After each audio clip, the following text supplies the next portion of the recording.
Kami menyapa juga Bapak Ibu Saudara yang mungkin bergabung secara online. Mari kami mengajak semua kita sama-sama memuji Tuhan malam hari ini. Kita percaya dalam hadirat Tuhan ada pemulihan, ada kesembuhan, ada mujizat Tuhan. Dan kita pastikan malam hari ini kita terima kemenangan dari Tuhan. Yang percaya katakan amin.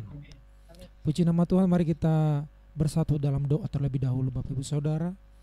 Kami bersyukur Tuhan Yesus buat kasih dan anugerah-Mu, buat cinta-Mu ya Tuhan. Kami boleh ada hari ini semua karena anugerah Tuhan, semua karena kasih setia Tuhan. Terima kasih Tuhan Yesus baik. Terima kasih Tuhan Yesus sungguh baik, teramat baik dalam kehidupan kami. Dan biarlah malam hari ini kami datang di hadapan-Mu, memuji menyembah-Mu. Biarlah Engkau Tuhan yang mengurapi setiap kami. Biarlah hadirat Tuhan memenuhi setiap kami, baik kami yang ada di tempat ini, juga seluruh hamba-hamba-Mu, umat-Mu dimanapun mereka berada. Tuhan memberkati setiap kami. Terima kasih biarlah kami boleh memberi yang terbaik dengan segenap hati kami, segenap kekuatan kami, segenap akal budi kami menyembah Tuhan malam hari ini. Dalam nama Yesus kami sudah berdoa, kami bersyukur, haleluya, amin. Mari Bapak Ibu Saudara yang terkasih, kita memuji Tuhan.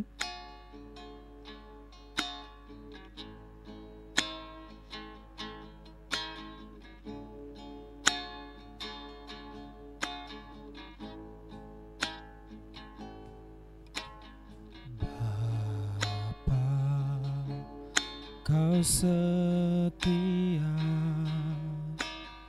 Bapa, Kau mulia,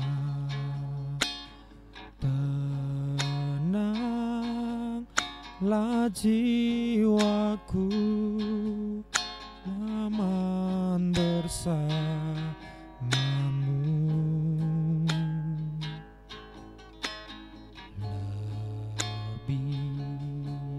Dari harta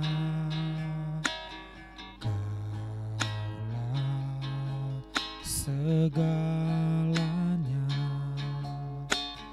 tenanglah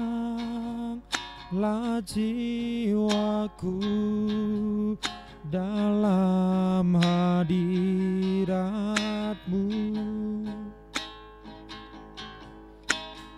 Tunjukkan kasih setiamu, Kau menyediakan yang ku perlu. Kau setia, Kau mulia, dulu, sekarang, dan selamanya. Kau tunjukkan Tuhan Yesus, Kau tunjukkan kasih setiamu, Kau menyediakan yang ku perlu. Kau setia, Kau mulia, Bapa, Kau setia. Mari nyanyikan pujian ini dari awal saudara. Bapa, Kau setia, Bapa, Kau setia, Bapa, Kau mulia, tenanglah jiwaku, aman bersamamu.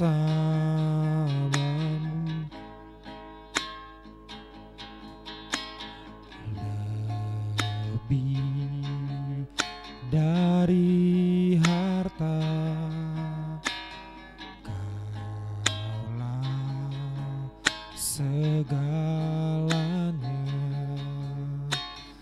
tenanglah jiwaku dalam hadirat-Mu.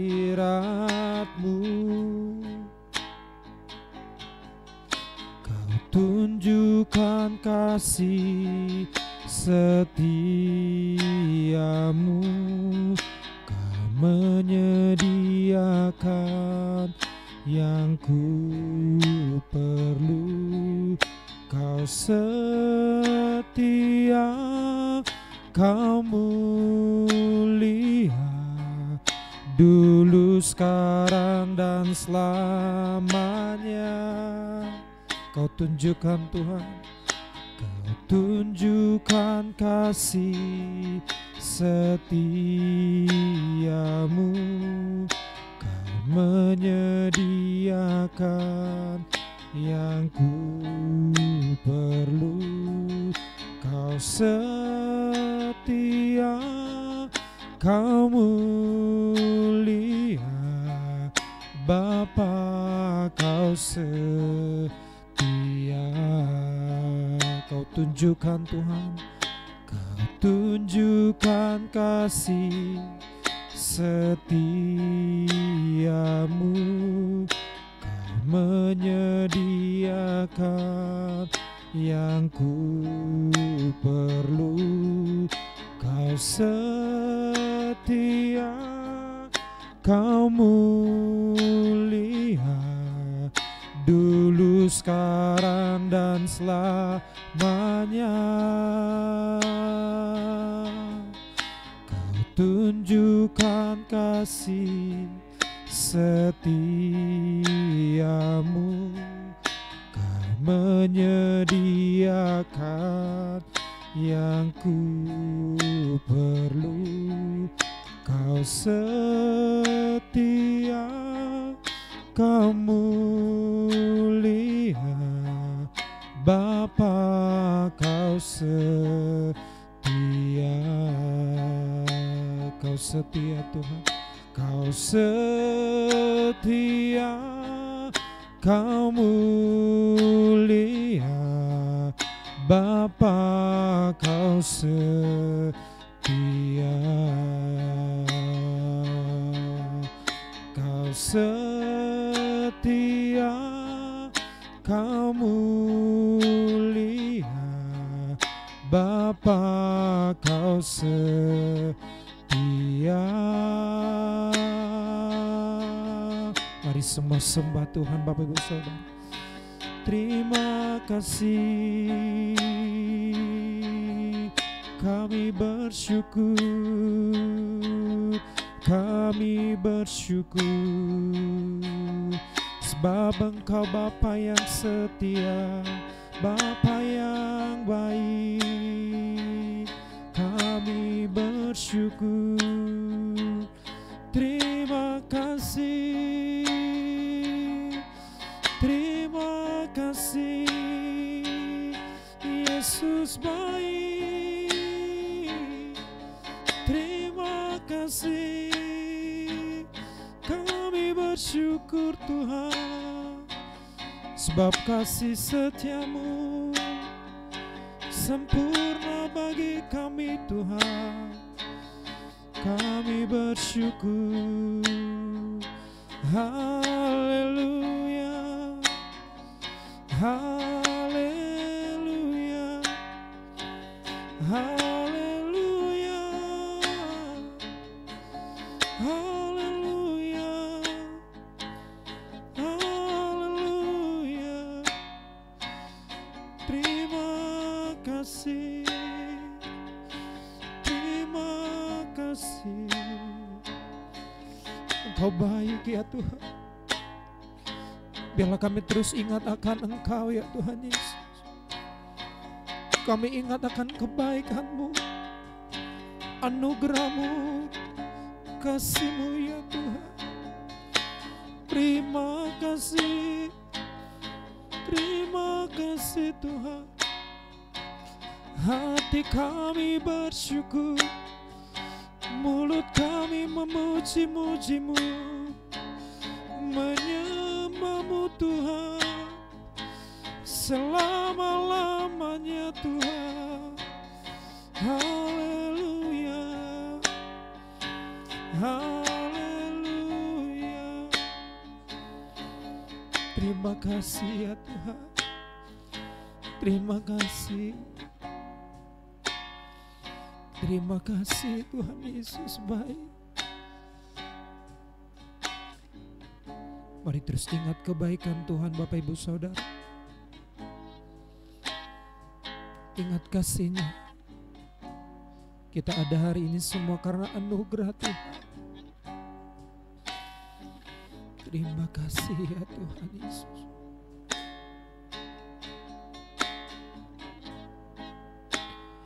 Kalau ku hidup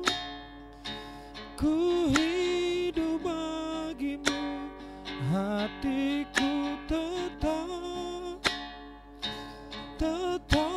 menyembahmu.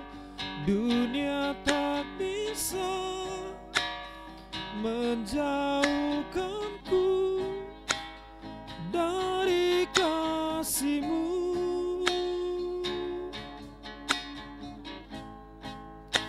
Selama ku hidup, amin, ku hidup bagimu, mataku tetap memandangmu. Dunia tak bisa menjauhkanku dari kasih-Mu. Mari sama-sama katakan, kalau ku hidup ya Tuhan, kalau ku hidup bagimu, hatiku tetap menyembahmu. Dunia tak bisa menjauhkanku dari kasih-Mu.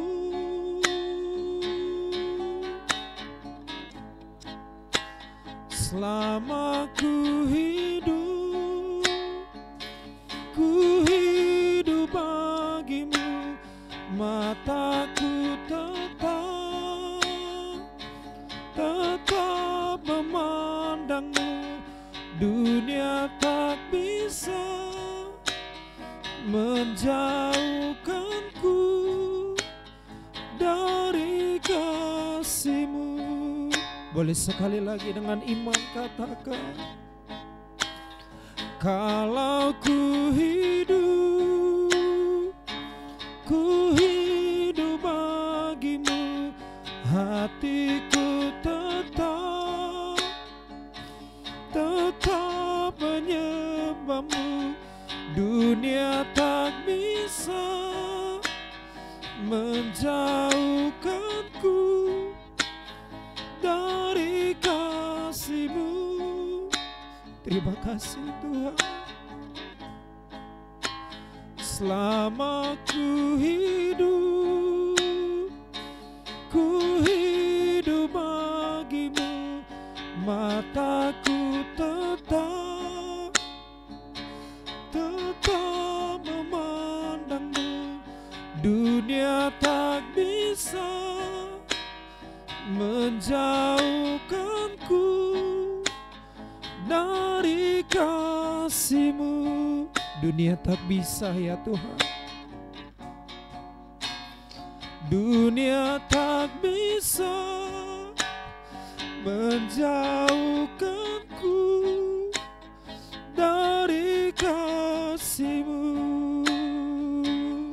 Kami sungguh percaya Tuhan, dunia tak bisa menjauhkanku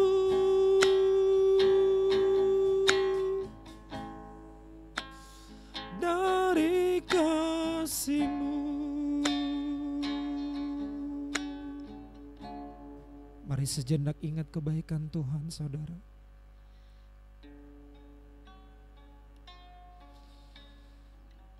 Sungguh kami bersyukur Engkau baik ya Tuhan. Dunia tak bisa menjauhkan kami dari kasih Tuhan. Biarlah seumur hidup kami menyembah-Mu ya Tuhan. Kami percaya kepadamu. Terima kasih Tuhan Yesus, Engkau ada di tengah-tengah kami saat ini. Engkau sedang melawat umat-Mu dimanapun mereka berada saat ini. mujizat-Mu terjadi dalam nama Yesus. Terima kasih Tuhan. Dan kami terus bersuka cita dalam hadirat Tuhan. Semua kita yang diberkati sama-sama katakan amin. Mari berikan tepuk tangan bagi Tuhan Yesus, Bapak Ibu Saudara. Haleluya. Puji Tuhan saudara. Kasih Tuhan sungguh luar biasa dalam hidup saya dan saudara. Katakan amin saudara. Tiada terukur besar kasih Tuhan. Yang percaya katakan amin. Mari kita sama-sama memuji Tuhan dengan suara yang keras saudara, dimanapun saudara berada, saudara yang di rumah-rumah. Mari puji Tuhan dengan sukacita. Katakan amin saudara. Haleluya.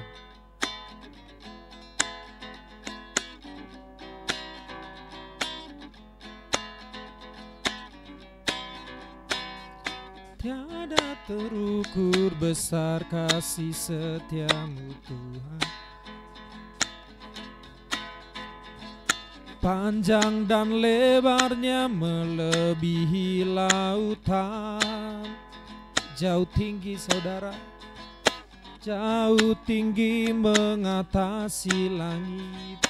Dalamnya tak dapat ku selami. Kasih setia-Mu besar selamanya. Kasih setia-Mu besar selamanya. Tiada terukur, tiada terukur besar kasih setia-Mu Tuhan. Yes. Panjang dan lebarnya melebihi lautan. Jauh tinggi mengatasi langit. Dalamnya tak dapat ku selami. Kasih setia-Mu besar selamanya. Kasih setia-Mu besar selamanya.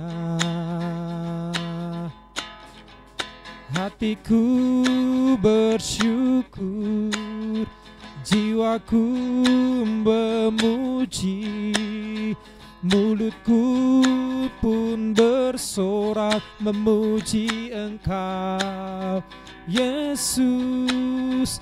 Ajaib perbuatan-Mu, besar anugerah-Mu, takkan berhenti ku memuji nama-Mu. Semua. Tiada terukur besar kasih setia-Mu Tuhan. Amin. Panjang dan lebarnya melebihi lautan. Jauh tinggi mengatasi langit. Dalamnya tak dapat ku selami. Kasih setia-Mu besar selamanya. Kasih setia Tuhan, kasih setia-Mu besar selamanya. Sekali lagi, tiada terukur, tiada terukur besar kasih setia-Mu Tuhan. Panjang dan lebarnya melebihi lautan. Oh, jauh tinggi mengatasi langit. Dalamnya tak dapat ku selami. Kasih setia-Mu besar selamanya. Kasih setia Tuhan, kasih setia-Mu besar selamanya. Hati kami bersyukur Tuhan, hatiku bersyukur, jiwaku memuji, mulutku pun bersorak memuji Engkau, Yesus. Ajaib perbuatan-Mu, besar anugerah-Mu, takkan berhenti ku memuji nama-Mu. Tiada terukur besar kasih setia-Mu Tuhan. Yes. Panjang dan lebarnya melebihi lautan. Jauh tinggi mengatasi langit. Dalamnya tak dapat ku selami. Kasih setia-Mu besar selamanya. Kasih setia Tuhan, kasih setia-Mu besar selamanya. Kasih setia-Mu besar selamanya. Oh, oh. Kasih setia-Mu besar selamanya. Mari berikan tepuk tangan bagi Tuhan Yesus. Haleluya. Kami terus bersuka cita dalam hadirat-Mu Tuhan Yesus. Yang setuju dengan saya katakan amin saudara. Mari terus bertepuk tangan bagi Tuhan Yesus.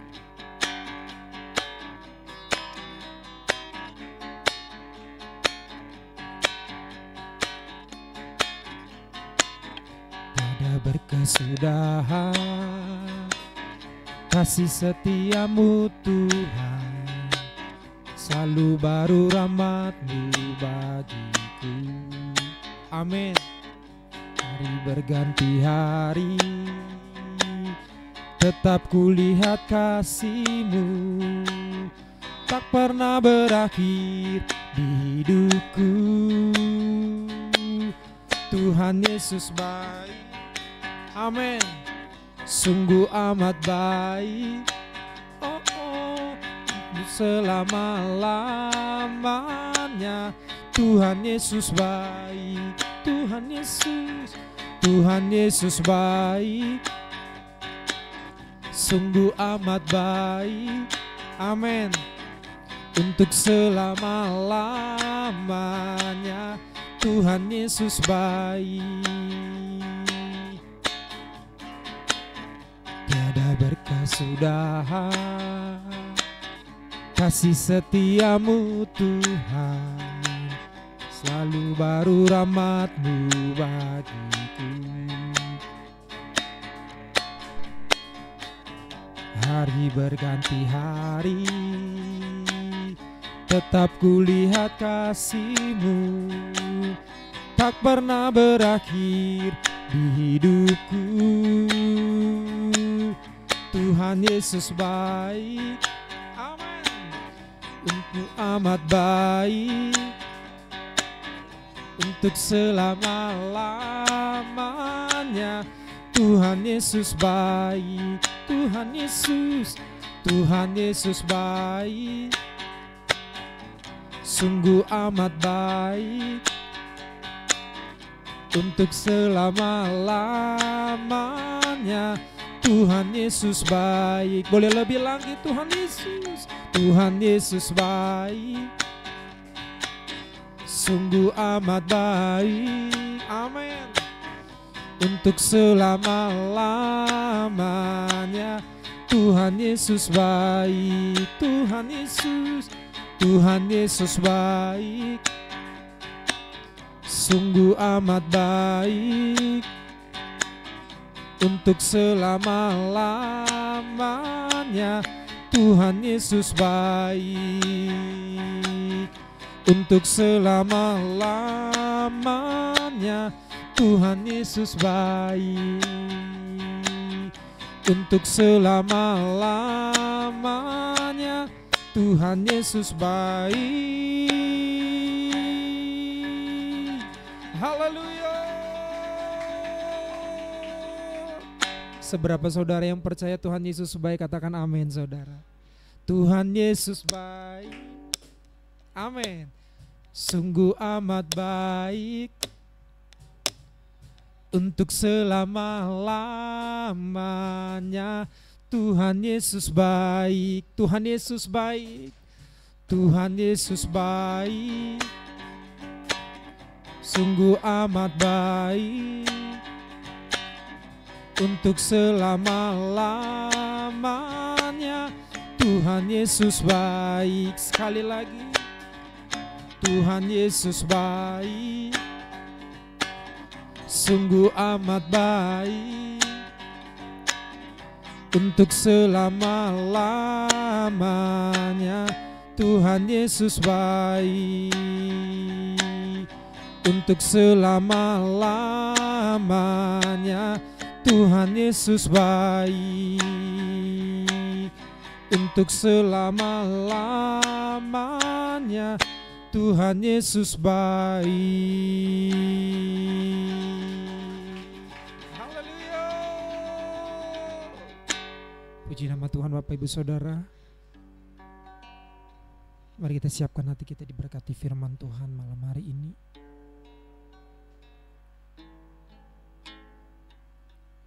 Hati kami siap diberkati firman-Mu Tuhan.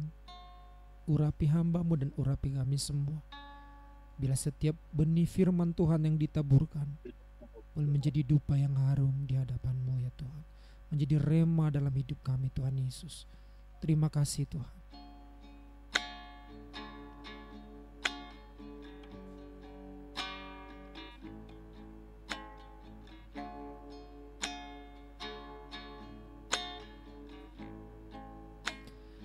Sekali Yesus, selamanya Yesus, harapanku tak akan hilang, karena kasih-Nya sekarang ku ada. Oh Yesusku, ku cinta Kau selamanya. Terima kasih Tuhan. Dalam segala keadaan, waktu berlimpah maupun kurang, tetap Yesus yang mempesona hatiku. Dia beri damai dan kesempatan baru di setiap musim kehidupan.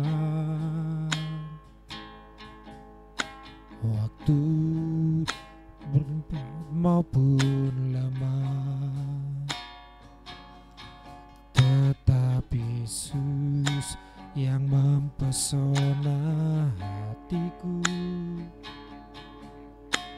Dia beri hidup dan kesempatan baru.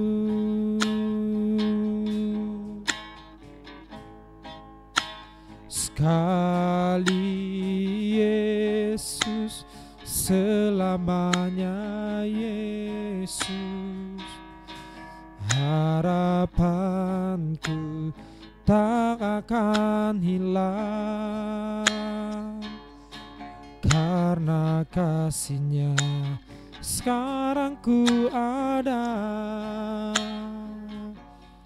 Oh Yesusku, ku cinta Kau selamanya. Sekali Yesus, selamanya Yesus, amin. Harapanku tak akan hilang, karena kasih-Nya sekarang ku ada. Oh Yesusku, ku cinta Kau selamanya, karena kasih-Nya sekarang ku ada. Oh Yesusku, ku cinta Kau selamanya, karena kasih-Nya Tuhan, karena kasih-Nya sekarang ku ada. Oh Yesusku, ku cinta Kau selamanya.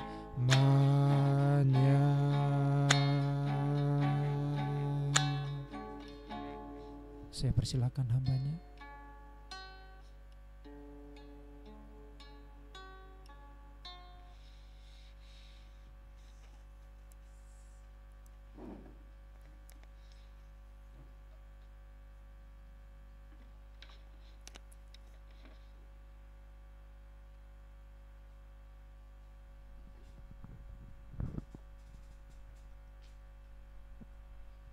Ya, shalom semuanya. Haleluya.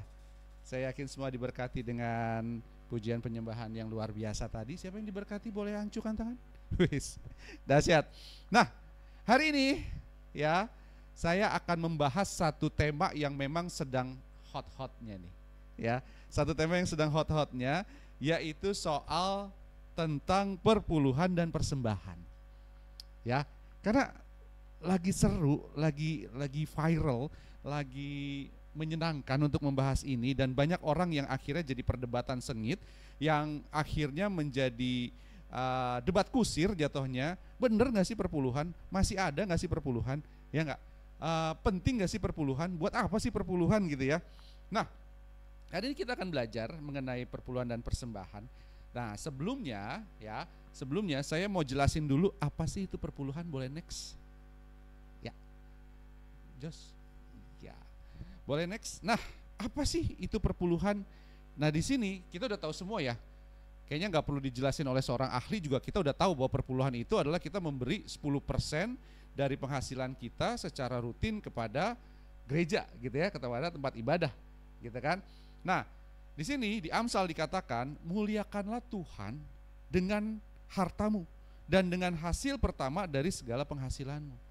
Jadi memang dalam perjanjian lama perpuluhan ini sangat-sangat berguna untuk memastikan bahwa umat Israel, bangsa Lewi ya, umat Lewi ini, Bani Lewi ini bisa memiliki penghasilan karena mereka tidak memiliki tanah ya. Tuhan bagian tanah tidak diberikan kepada bangsa Lewi, kepada Bani Lewi, tapi bagiannya adalah Tuhan sendiri, kata Tuhan seperti itu. Nah, oleh karena itu mereka harus nih dari bani-bani yang lain harus memberikan persepuluhan untuk memberkati kaum Lewi. Nah, kita perjelas lebih lagi ya kepada siapa sih persembahan perpuluhan ini itu diberikan. Ini banyak ayat yang akan saya sharing. Pertama, next ya. Nah, perpuluhan ini untuk siapa? Pertama, perpuluhan itu pastinya adalah milik Tuhan, dan ini adalah persembahan kudus miliknya Tuhan. Kita baca di Imamat 27 ayat 30, di depan sudah tersedia. Ya, kita baca 2-3. Demikian juga segala persembahan persepuluhan dari tanah, baik dari hasil benih di tanah maupun dari buah pohon-pohonan, adalah milik Tuhan. Itulah persembahan kudus bagi Tuhan. Bapak Ibu sekalian, saat kita memberikan persepuluhan, sebenarnya kita tidak memberi, kita mengembalikan. Kenapa? Karena ini adalah miliknya Tuhan, gitu ya. Ini konsepnya, ya, konsep yang biasa kita diajarkan seperti itu, bahwa persepuluhan itu adalah kita mengembalikan punya Tuhan. Kenapa? Karena memang di Imamat 27 ayat 30 ini dikatakan bahwa ini adalah miliknya Tuhan. Persepuluhan adalah miliknya Tuhan. Persepuluhan adalah persembahan kudus bagi Tuhan, gitu ya. Nah, jadi jelas, yang pertama, buat siapa ini perpuluhan? Milik siapa ini perpuluhan? Miliknya Tuhan, ya, miliknya Tuhan. Dan ini adalah persembahan yang baunya harum dan menyenangkan hati Tuhan, gitu kan? Nah, ayat kedua saya ambil dari Bilangan 18 ayat 21, ya. Sama-sama kita baca, 2-3. Baik. Sesungguhnya aku berikan kepada mereka segala persembahan persepuluhan di antara orang Israel sebagai milik pusakanya untuk membalas pekerjaan yang dilakukan mereka, pekerjaan pada kemah pertemuan.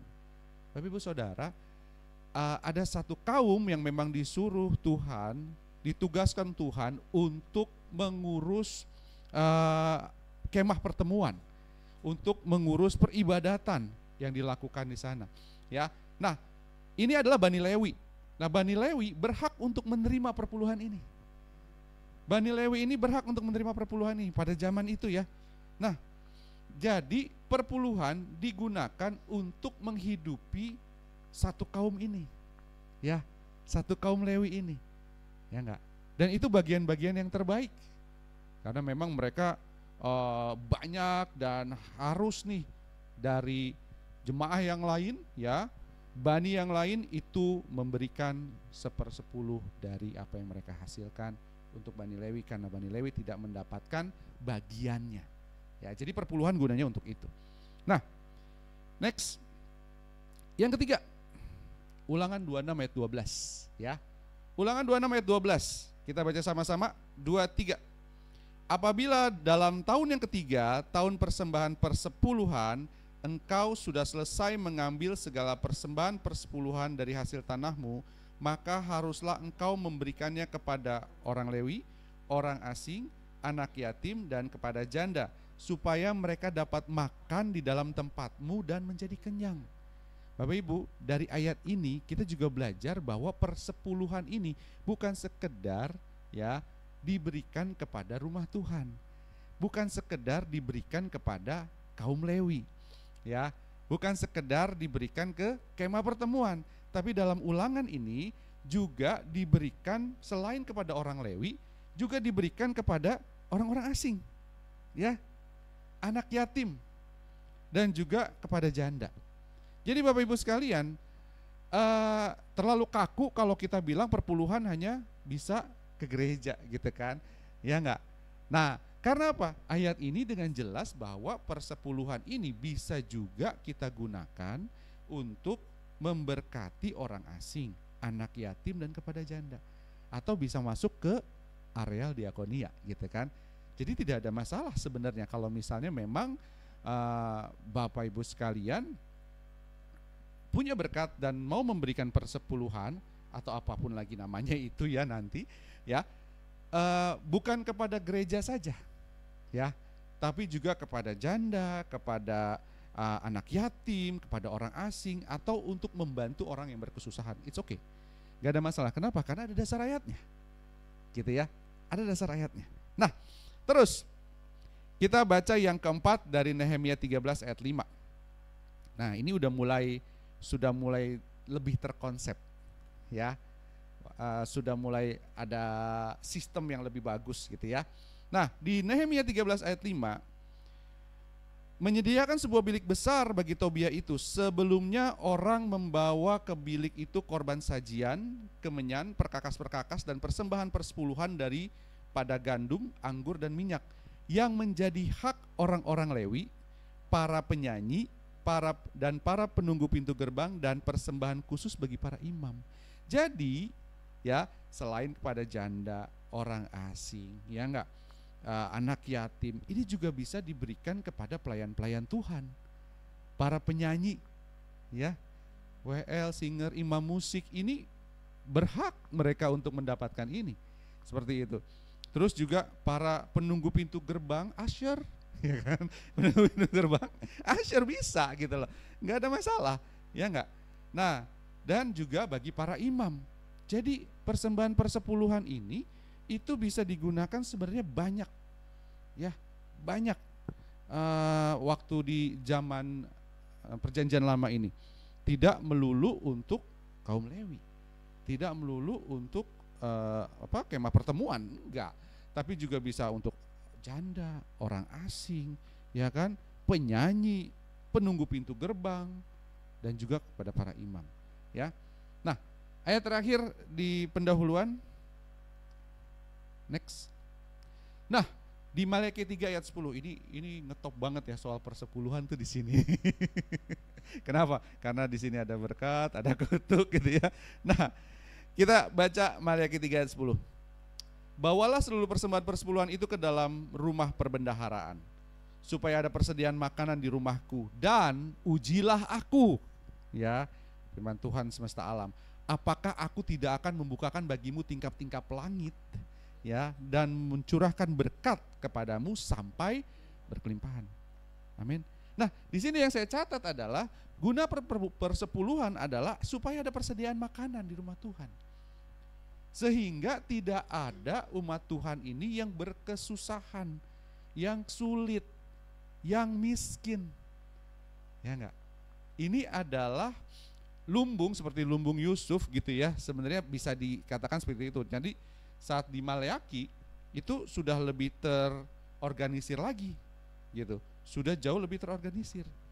Karena perpuluhan bukan sekedar digunakan untuk kaum Lewi, tapi juga sebagai persediaan makanan. Seperti itu Bapak Ibu sekalian.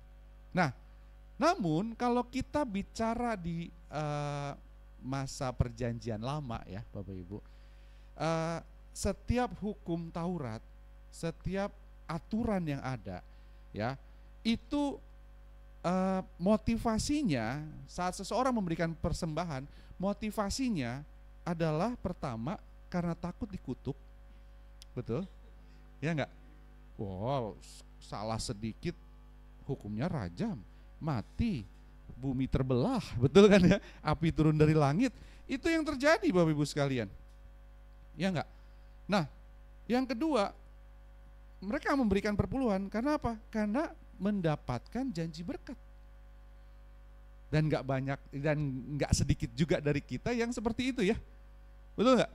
Kita memberi karena takut dikutuk. Wah, nanti ada belalang pelahap. Ya enggak? Ada belalang pengirik pindahan. Itu belalang banyak banget gitu kan gitu ya. Ya. Terus juga kita takut kita enggak diberkati, kita takut keluar masuk kita enggak diberkati. Ya kan? Karena kita enggak memberi banyak. Nah, terus kita jadinya banyak juga yang fokusnya adalah investasi. Saat kita memberi, nanti akan diberkati Tuhan berlipat kali ganda. Tuhan gak pernah berhutang. Oh, saya pernah punya teman yang seperti itu. Tuhan gak pernah berhutang gitu kan. Kalau kita memberi pasti akan diganti. Berkat itu pasti Bapak Ibu sekalian. Nanti kita akan bahas lebih dalam lagi ya. Tadi pendahuluan, nanti saya akan bahas dalam isi bahwa berkat itu pasti, gak usah takut, ya enggak? Nah, kalau kita punya mindset bahwa persepuluhan ini, kita memberi persepuluhan, kita memberi persembahan, itu untuk biar kita nggak dikutuk, atau biar kita nggak, biar kita mendapatkan berkat Tuhan, itu terlalu dangkal iman kita sama Tuhan, ya enggak? Betul ya Bapak Ibu ya? Terlalu kecil iman kita sama Tuhan. Nah, sekarang kita masuk ke intinya. Itu kan tadi di perjanjian lama. Perdebatannya sekarang adalah, zaman sekarang gimana nih? Masih berlaku enggak? Next. Ya, masih berlaku enggak? Ini ya, tadi ya, motivasi persepuluhan, takut dikutuk atau dapat berkat. Next lagi. Iya. Nah, apakah persepuluhan masih berlaku? Ya, pertanyaannya apakah perpuluhan masih berlaku kepada kita ini yang dalam di zaman kasih karunia saat Yesus sudah menyelamatkan, masih berlaku nggak sih? Perlu nggak sih kita mengembalikan persepuluhan ini? Penting nggak sih? Ya, kalau menurut saya persepuluhan ya yang diterapkan dalam hukum Taurat, itu sudah tidak berlaku lagi. Aduh, berat nih kayaknya. Ya gak? Sudah gak berlaku lagi. Next, kita lihat ayatnya. Ya, ini ayatnya dari Efesus 2 ayat 15 sampai 16. Sebab dengan matinya sebagai manusia, ini bicara soal Yesus ya, ia telah membatalkan hukum Taurat. Jadi dengan kematian Yesus di kayu salib, hukum Taurat dan segala perintah dan ketentuannya itu batal. Ya. Untuk menciptakan keduanya menjadi satu manusia baru dalam dirinya dan dengan itu mengadakan damai sejahtera. Kok batal? Ini Alkitab bertentangan atau bagaimana nih? Betul enggak? Ada yang pernah baca atau pernah dengar Matius 5 ayat 17 sampai 19? Boleh next? Ini bertentangan enggak? Gitu kan? Kita lihat ya, ini kata Yesus sendiri nih di Matius 5 ayat 17 sampai 19. Janganlah kamu menyangka bahwa aku datang untuk meniadakan hukum Taurat. Lah, tadi dihilangkan. Sekarang kok jangan menyangka untuk ditiadakan ya enggak? Atau kita para nabi, aku datang bukan untuk meniadakannya, melainkan untuk menggenapinya. Ya. Nah, karena aku berkata kepadamu, sesungguhnya selama belum lenyap langit dan bumi ini, satu iota pun atau satu titik pun tidak akan ditiadakan dari hukum Taurat sebelum semuanya terjadi. Karena itu, siapa yang meniadakan salah satu perintah hukum Taurat sekalipun yang paling kecil dan mengajarkannya, ya, demikian kepada orang lain, ia akan menduduki tempat yang paling rendah dalam kerajaan surga. Tapi siapa yang melakukan dan mengajarkan segala perintah-perintah hukum Taurat, ia akan menduduki tempat yang tinggi di kerajaan surga. Kok kayak Alkitab ini kontradiktif ya? Ya enggak? Satu sisi Paulus bilang bahwa dengan kematiannya, ya, ini dibatalkan. Tapi Yesus bilang tidak satu iota pun. Nah, tapi ingat, kita percaya pada inerensi Alkitab, ketidakbersalahan Alkitab. Amin. Alkitab nggak bisa salah dan nggak bisa salah, ya kan? Nah, dan kalau memang nggak berlaku, ya, kenapa dalam Matius 23 ayat 23, next, ya, Matius 23 ayat 23, ini dikatakan begini oleh Yesus.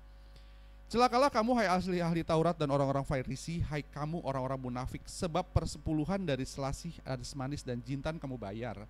Tetapi yang terpenting dalam hukum Taurat kamu abaikan, yaitu keadilan, belas kasihan, dan kesetiaan. Yang satu harus dilakukan dan yang lain jangan diabaikan. Amin. Berarti sebenarnya ini batal atau enggak? Gitu kan?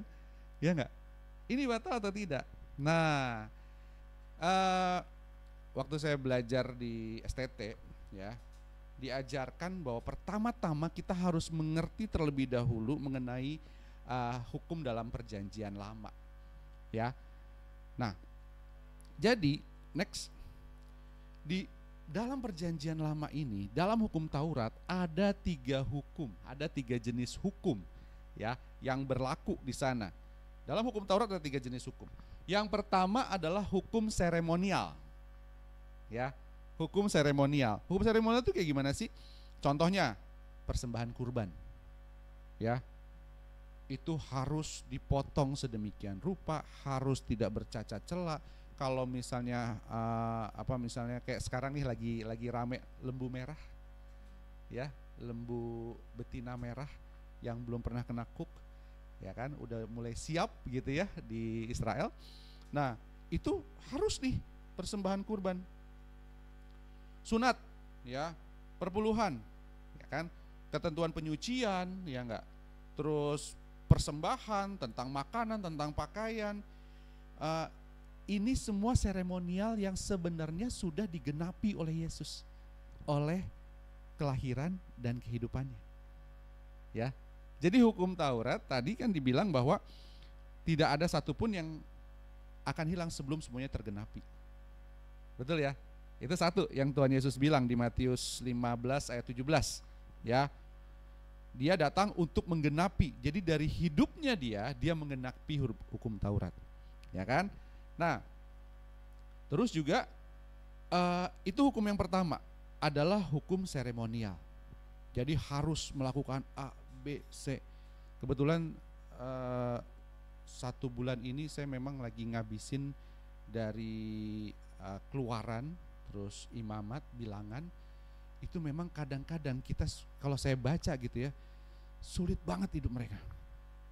Betul ya? Sulit sekali hidup mereka. Ya enggak? Salah sedikit minimal bawa tekukur atau burung merpati, persembahkan. Ya enggak? Lebih banyak lagi harus kambing domba, harus sapi. Aduh Tuhan Yesus. Kita bersyukur dalam zaman kasih karunia ini kita diberkati dengan kematian Yesus Kristus di atas kayu salib.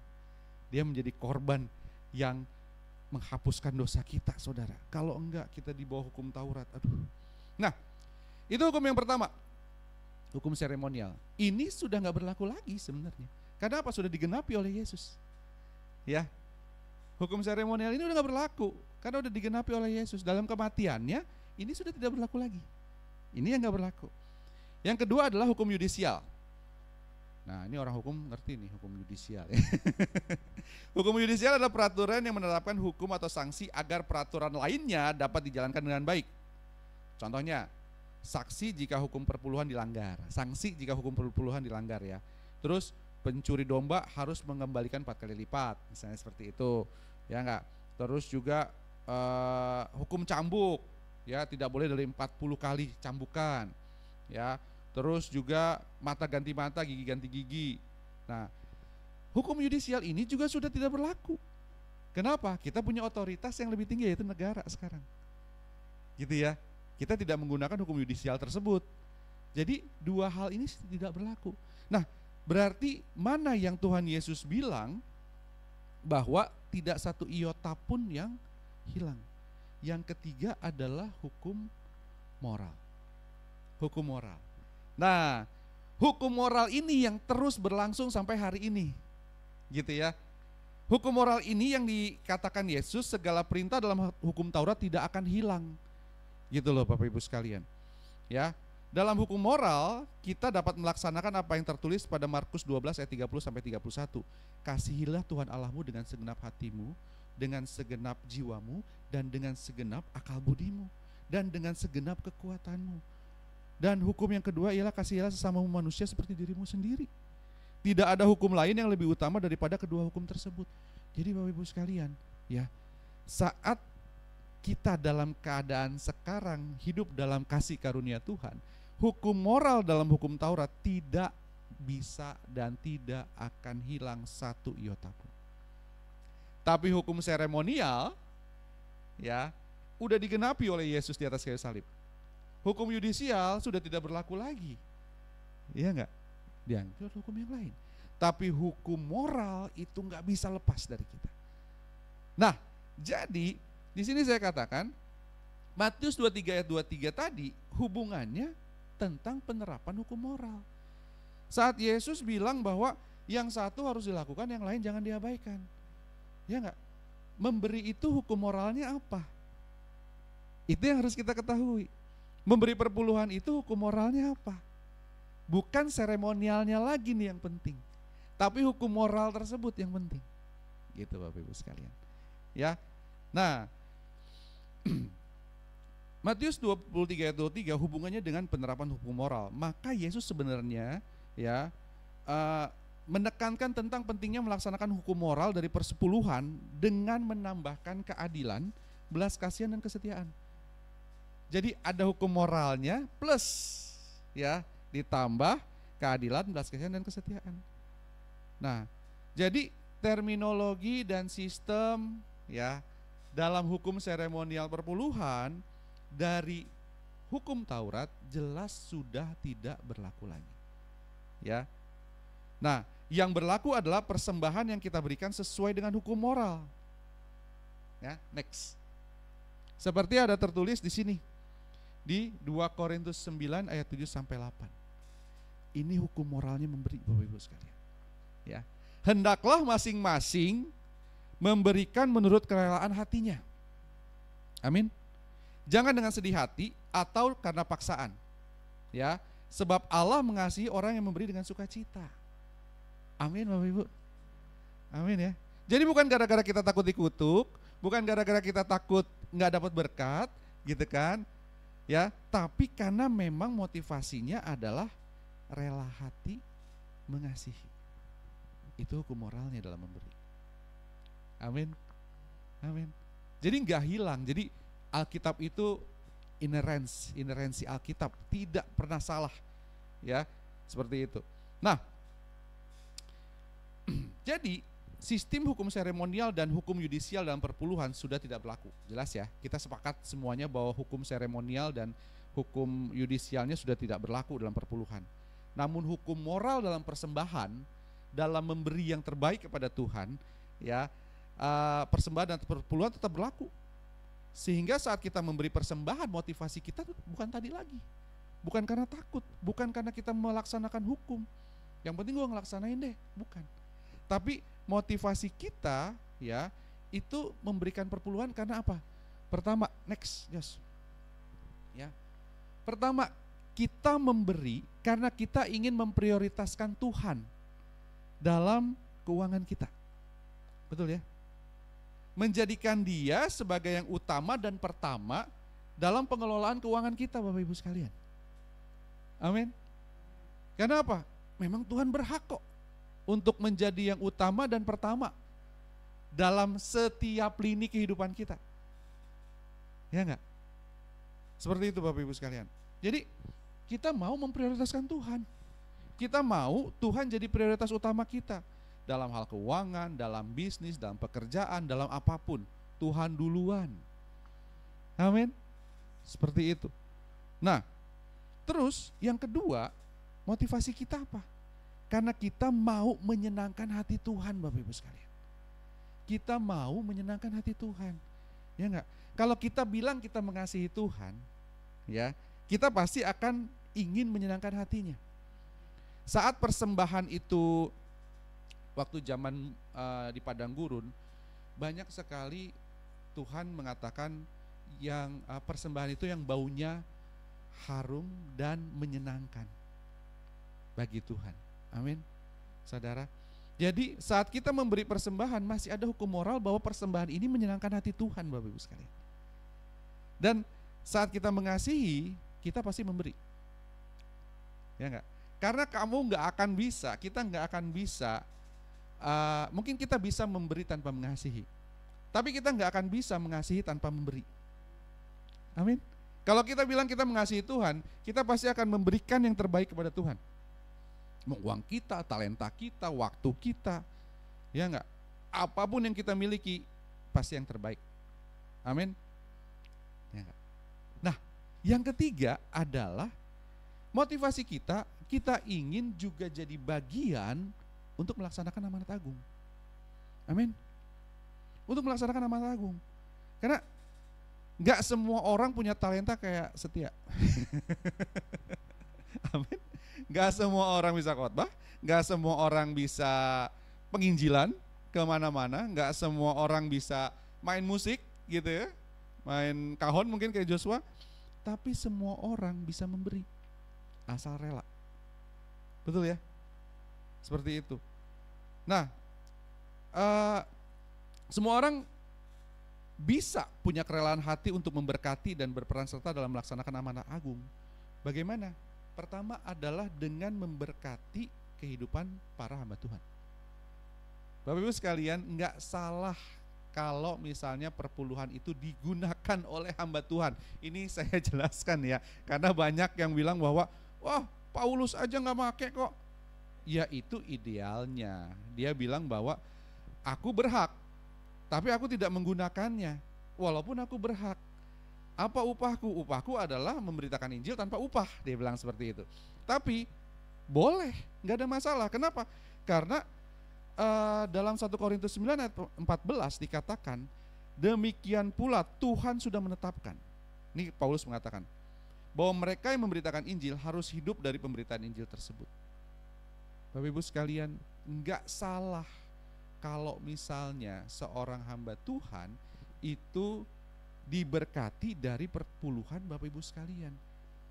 Karena memang ya dia punya anak, punya istri, punya pelayanan yang harus dilakukan. It's okay gitu loh, enggak ada masalah. Ya kan? Tapi kok itunya hedon? Ya dilihat dulu berapa tahun dia melayani. Sudah berapa tahun dia melayani? Seberapa banyak jemaatnya? Coba berhitung. Backgroundnya seperti apa? Bagaimana jatuh bangunnya? Bagaimana dia berkorbannya dan segala macam? Ya kan? Seperti itu. Kita mungkin lihatnya dia udah besar gitu kan sekarang, tapi bagaimana perjuangannya? Itu yang, dan Tuhan memberi upah Bapak Ibu sekalian. Jangan salah, Tuhan memberi upah. Ya. Tuhan memberkati orang yang bekerja, orang yang memberitakan Injil. Karena dia harus hidup dari pemberitaan Injil itu. Nah, kedua adalah kita memberkati gereja lokal. Ya. Kita memberkati gereja lokal untuk memenuhi kebutuhannya, makanya tergabunglah dalam gereja lokal. Dan bekerja bersama-sama dalam gereja lokal. Sehingga Bapak Ibu tahu nih apa yang dibutuhin oleh gereja lokal tersebut. Ya enggak? Kan? Jangan cuma jadi jemaat yang ngangetin kursi terus habis itu pulang, ya kan? Tapi nggak ada kontribusi apa-apa terhadap pekerjaan Tuhan di kotamu, di daerahmu. Itu yang harus dilakukan. Jangan lupa, ya. Kalau misalnya kita, kenapa gereja lokal penting? Karena gereja lokal adalah satu-satunya tempat di mana Tuhan bisa bekerja dengan lebih intens kepada kota tersebut, kepada daerah tersebut, ya. Dan lebih banyak orang bisa bekerja sama bersama-sama, ya, seperti itu. Bisa diberkati melalui kelompok sel kah, melalui persekutuan kah atau apapun. Tapi pastikan tergabunglah dalam gereja lokal, ya. Bekerja bersama-sama lah dalam gereja lokal, ya enggak. Dan mendukung dan bekerja sama dengan gereja lokal untuk memberikan pelayanan kepada yang membutuhkan. Jadi kalau kita tahu uang yang Tuhan titipkan kepada kita digunakan seperti apa, untuk apa, kita juga memberi akan lebih senang. Betul ya? Oh iya ya, oh gereja sana bikin taman doa, oh ini gereja sini membuat bakti sosial, oh kita tahu apa yang dilakukan. Tapi kalau kita cuma jadi jemaat, kita banyak nggak taunya. Dan pas lihat, pendeta ganti mobil, langsung pikirannya, wah perpuluhan gua tuh, gitu kan. Jangan Bapak Ibu sekalian, kalau perlu masuk, tahu dapurnya, sehingga tahu kebutuhannya, tahu strugglingnya, tahu masalahnya, itu akan lebih bagus, ya kan? Nah, yang keempat adalah motivasi kita karena kita ingin menjadi berkat. Amin. Motivasi kita karena kita ingin menjadi berkat untuk membantu orang-orang yang berkekurangan, orang miskin, orang yang kurang beruntung. Ya, kita diberkati untuk jadi berkat. Ya enggak? Saya pernah, satu mentor kami itu ada satu apostle dari Filipina, namanya Abraham Gaur. Ya, beliau mengatakan begini, we have to be a kingdom provider. Kita harus menjadi penyedia nih, jadi saluran berkatnya sorga buat hamba Tuhan, buat gereja, buat komunitas lokal kita, buat kota kita, ataupun buat negara kita. Kita harus jadi kingdom provider. Gitu loh Bapak Ibu sekalian. Itu yang luar biasa.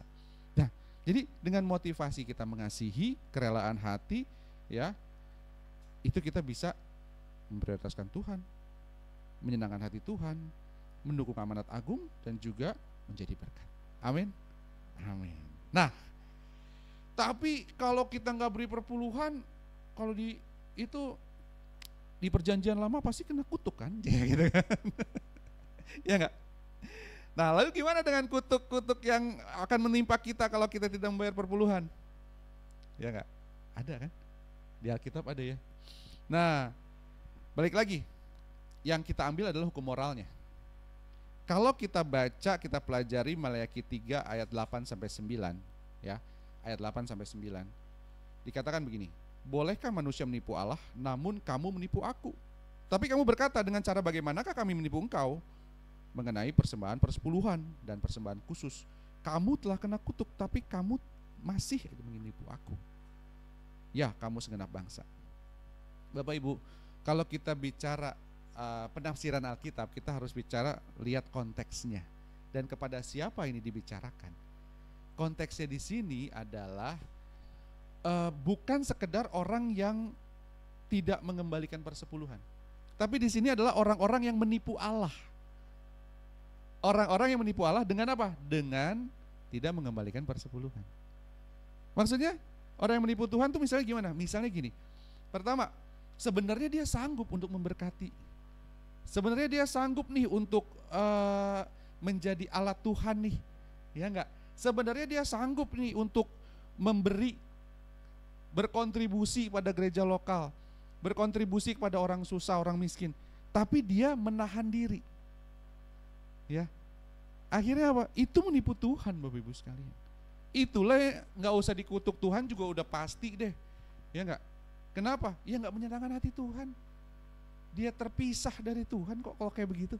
Ya enggak? Kan bukan tangan Tuhan kurang panjang, bukan telinga Tuhan gak sanggup dengar, tapi yang menjadi penghalang antara engkau dan Allahmu adalah dosamu. Gitu. Jadi gak ada hubungan sama Tuhan. Tuhan maunya kamu bermurah hati, memberi karena mengasihi, tapi kamu pelit. Karena orang pelit itu, Amsal bilang ya, ada yang menabur harta tapi bertambah kaya, ada yang menghemat luar biasa tapi berkekurangan. Gitu loh. Amin saudara. Jadi kutuk ini pasti akan turun kepada orang-orang yang menipu Tuhan. Orang-orang yang sebenarnya mampu tapi nggak mau melaksanakan amanat agung. Orang-orang yang sebenarnya mampu tapi tidak mau melakukan yang terbaik, memberi yang terbaik, itu pasti yang kena. Ya. Terus kepada siapa? Kepada yang tidak setia. Ya, tidak setia dalam melaksanakan perintah Tuhan. Tuhan mau kita menjadi alatnya, bekerja sama, melaksanakan amanat agung. Dengan apa? Dengan harta kita, tenaga kita, talenta kita, atau apapun yang kita punya. Ya enggak? Tapi kita enggak setia dong kalau misalnya kita sudah dipercayakan Tuhan harta nih, ya, dan kita bisa memberi, kita bisa, bukan orang yang enggak bisa ya. Beda cerita kalau orang yang enggak bisa, ya memang ya Tuhan saya enggak bisa gitu. Habis-habisan nih misalnya ya enggak, ada masanya seperti itu. Tapi kalau dia bisa dan dia tidak memberi, ya dia enggak setia melaksanakan perintah Tuhan. Ya. Karena gini, dalam hidup kita harus memilih, ya. Memilih berkat daripada kutuk. Ada ayatnya ya. Hidup adalah pilihan. Ya, pilihlah berkat bukan kutuk. Ya enggak? Jadi kalau misalnya berkat itu apa sih? Berkat itu saat ada hadirat Tuhan, ada perkenanan Tuhan, ada tuntunan Tuhan, dan ada Roh Kudus dalam kita. Itulah berkat. Karena saat itu ada semua berkat itu pasti turun. Tingkap langit pasti terbuka. Ya, bukan kuat dan gagah kita, bukan apa yang kita lakukan, bukan seberapa besar pemberian kita, bukan, tapi a close relationship with God. Itulah berkat. Amin.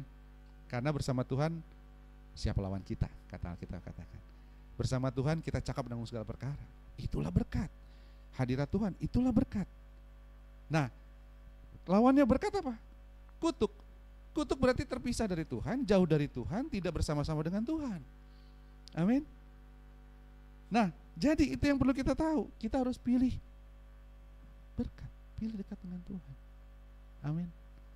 Amin. Jadi fokus kita bukan seremonial atau yudisial lagi, tapi fokus kita adalah moral. Amin. Nah, sebagai penutup. Jadi sebagai penutup, memang dalam hal seremonial, yudisial, perpuluhan tidak berlaku lagi. Namun secara moral kita tetap perlu untuk memberi persembahan. Tetap perlu, wajib untuk memberi persembahan. Kenapa? Karena kita mengasihi Tuhan tadi ya.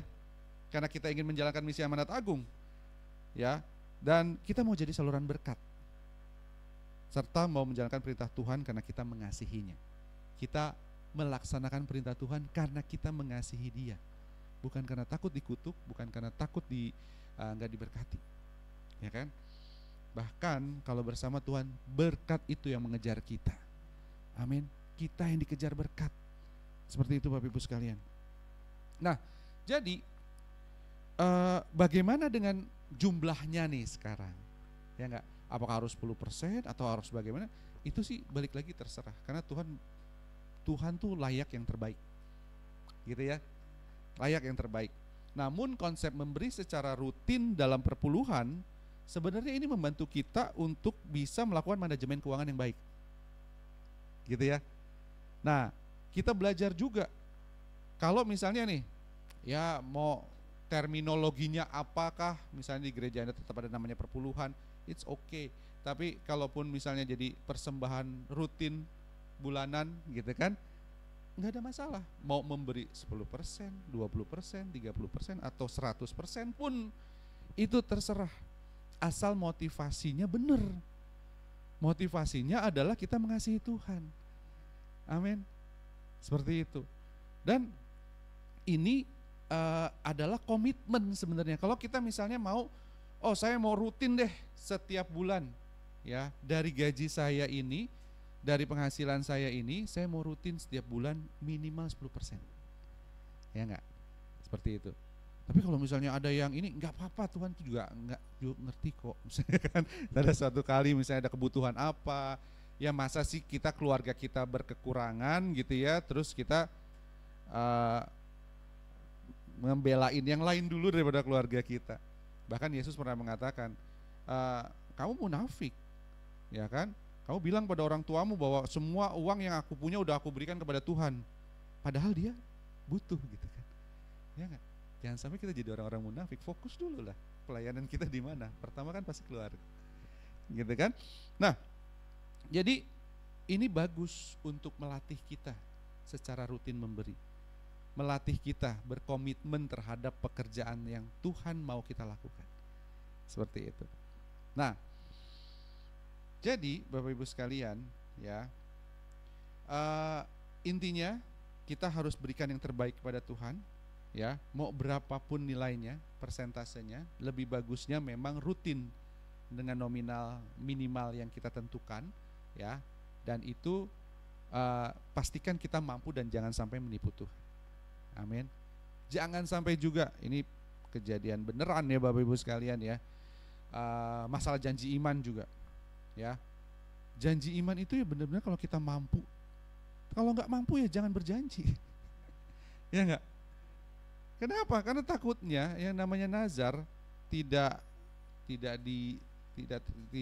digenapi, itu jadi masalah buat kita nanti di depan. Itu bisa jadi senjata iblis buat kita. Jadi lebih baik yang semampunya kita, gitu ya. Nah, jadi ingat, tetap kita harus menabur karena kita mengasihi. Karena di 2 Korintus 9 ayat 6, next, camkanlah ini, ya udah. Orang yang menabur sedikit akan menuai sedikit juga, dan orang yang menabur banyak akan menuai banyak juga. Jadi menaburlah karena kita mengasihi Tuhan, menaburlah karena ingin mendukung pekerjaan Tuhan, dan menaburlah karena kita adalah saluran berkatnya Tuhan. Bukan karena takut dikutuk atau bermental investasi sama Tuhan. Amin Bapak Ibu sekalian. Jadi secara hukum seremonial dan yudisial, perpuluhan di zaman Musa itu sudah tidak berlaku lagi sekarang. Tapi persembahan, ya, yang didasari oleh kasih, oleh karena kita mengasihi Tuhan, dan didasari oleh hukum moral, itu masih tetap berlaku. Oke? Demikian dari saya, kita akan berdoa. Bapak Surgawi, Bapak yang kami sembah dalam nama Tuhan Yesus, bersyukur Tuhan kalau hari ini kami sudah belajar banyak mengenai persembahan persepuluhan dan persembahan khusus bagimu Tuhan. Kami mau Bapa menjadi kingdom provider, kami mau Bapa menjadi alat Tuhan untuk kemuliaan nama Tuhan. Biar melalui tangan kami menjadi saluran berkat-Mu, kami selalu menjadi pemberi-pemberi yang murah hati, yang dapat memberi dengan hati yang tulus, hati yang bersih, bukan hati yang ingin mendapat kembali atau mendapatkan berkat lebih lagi, atau karena kami takut dikutuk, tapi karena kami mengasihi Tuhan, kami mau melaksanakan apa yang Tuhan perintahkan atas kami. Kami tidak mau menipu Tuhan, tapi kami mau Bapa menjadi alat-Mu untuk kemuliaan nama-Mu. Di dalam nama Tuhan Yesus kami telah berdoa dan bersyukur. Haleluya. Amin.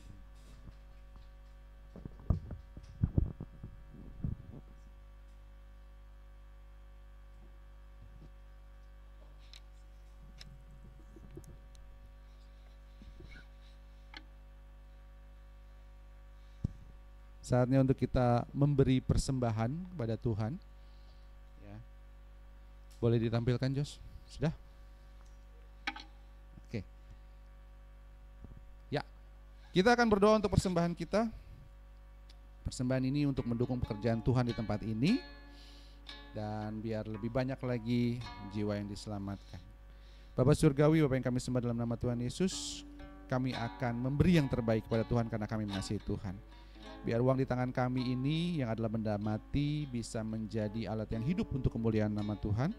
Dan berkatilah setiap pekerjaan Tuhan sehingga banyak jiwa yang dapat dimenangkan.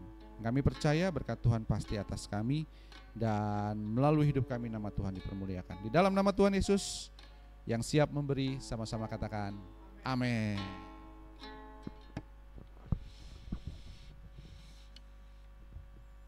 Puji Tuhan, Bapak Ibu Saudara, mari kita memberi dengan sukacita, kita berikan yang terbaik bagi Tuhan Yesus.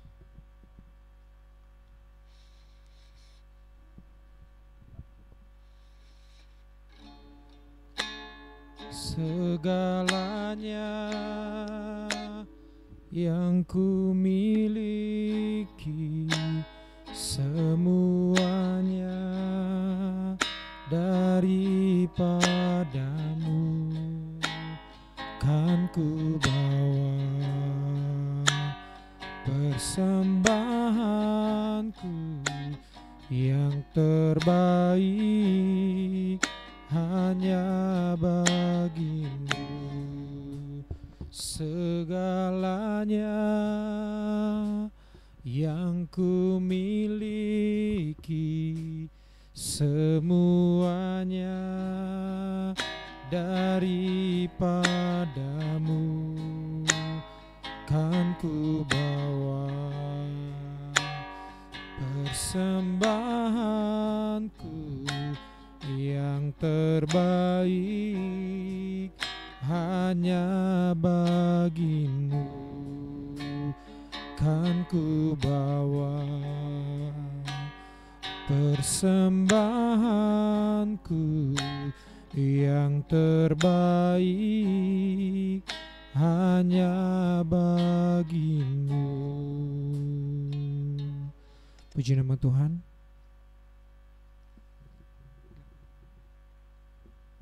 Baik, puji Tuhan, mari kita mengakhiri ibadah persekutuan doa kita malam hari ini Bapak Ibu Saudara. Kiranya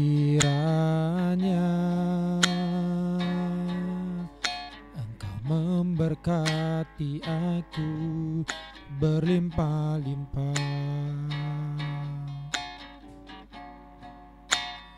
dan memperluas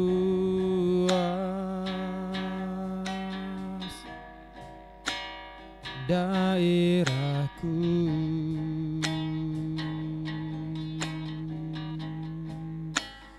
dan kiranya tangan-Mu menyertai aku dan melindungi aku daripada malapetaka, sehingga kesakitan tidak menimpa aku, sehingga kesakitan tidak menimpa aku, sehingga kesakitan tidak menimpa aku. Mari kita bersatu dalam doa. Terima kasih Tuhan buat malam hari ini. Terima kasih buat hadirat-Mu ya Tuhan yang memenuhi setiap kami. Terima kasih Tuhan Yesus untuk kemenangan yang Tuhan berikan bagi kami. Kami sungguh percaya di dalam nama Yesus. Kami bersyukur untuk firman Tuhan yang boleh memberkati kami hari ini. Dan kami berdoa Tuhan, terus berkati hamba-Mu ya Tuhan. Terus pakai lebih lagi memenangkan banyak jiwa bagi kemuliaan-Mu dalam nama Yesus. Berkati kesehatan, berkati masa depan, berkati keluarga, berkati pelayanan, usaha pekerjaan diberkati oleh Tuhan dalam nama Yesus. Bahkan seluruh umat Tuhan yang bersama-sama dengan kami beribadah malam hari ini, kami percaya berkat Tuhan juga memberkati setiap kami. Tuhan yang memberkati keluarga kami, Tuhan yang memberkati pekerjaan usaha kami, pelayanan kami, masa depan kami ada di tangan Tuhan. Terima kasih Tuhan, kami mengakhiri ibadah kami malam hari ini hanya di dalam nama Tuhan Yesus. Kami sudah berdoa, kami bersyukur. Semua kita yang diberkati, sama-sama katakan amin. Tepuk tangan bagi Tuhan Yesus. Puji Tuhan, terima kasih untuk Bapak Ibu Saudara yang boleh bergabung. Tuhan Yesus memberkati kita semuanya. Shalom.